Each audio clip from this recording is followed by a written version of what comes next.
मुंशी का बेटा ड्राइवर के साथ? ऐसा करके वो सिर्फ अपनी जगह बना रहा है। जगह तो वो पहले ही बना चुका है आपा।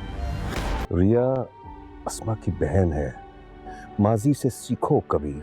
गौर कर रही हूँ, वो वही है ना, मुबीन से शादी होने के बावजूद आप उसके साथ अपना चक्कर चला रही थी। दरवाजे खोलें, आए और मांग ले, बस वास्ते और वसीले साफ होने चाहिए। तुम क्या समझते हो कबीर? मैं नहीं जानता कि तुम्हारा दिल किसके लिए धड़क रहा है। तुम्हारा सबसे बड़ा दुश्मन तुम्हारी मोहब्बत में गिरफ्तार हो चुका है। उसने तो बस कहा था कि गौर करो। वो वाजिद था ना? क्या बकवास कर रही? बकवास नहीं हो। सुनो, क्या मुबीन खान वहाँ नहीं था जो चाचा ने तुम्हें ये ठेका दे दिया?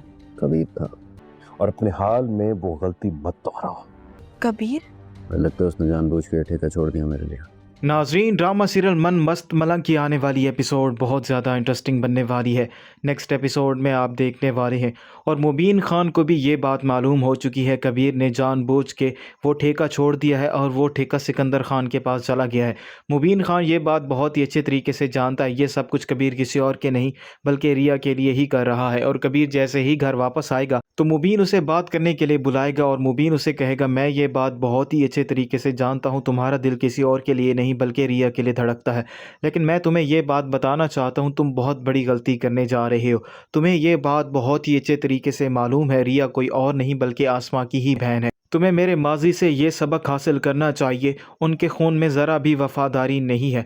तुम जो कुछ भी रिया के लिए कर रहे हो वो भी अपनी बहन की तरह ही करेगी और तुम्हें यूं ही धोखा देगी। लेकिन कबीर मुबीन की कोई भी बात नहीं सुनता और उसे कहता है, जैसा आप समझ रहे हैं ऐसा बिल्कुल भी नहीं है और मुझे रिया से बिल्कुल भी मोहब्बत नहीं है।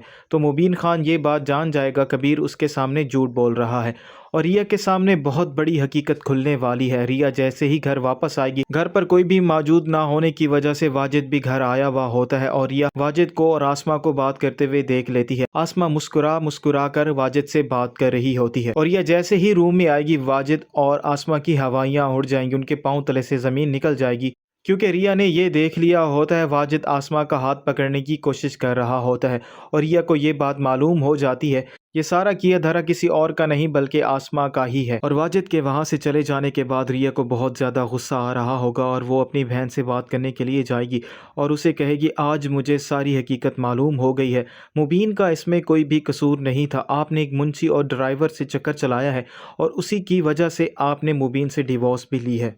आसमा जैसे ही रिया की ये बातें सुनेगी और उसे कहेगी, तुम अपनी बकवास बंद करो। रिया आसमा से कहेगी, मैं बकवास नहीं कर रही, कबीर ने मुझसे कहा था कि तुम गौर करो तो तुम्हें सारी हकीकत नज़र आ जाएगी। तो कबीर बिल्कुल ही ठीक कह रहा था, तुम एक ड्राइवर से चक्कर चला रही हो। और जैसे ही आसमा रिया की ये बात सुनेगी उसे थप्पड़ मार देगी और थप्पड़ खाने के बाद रिया को ये हकीकत मालूम हो जाएगी, इसमें सारा का सारा कसूर आसमा का ही है।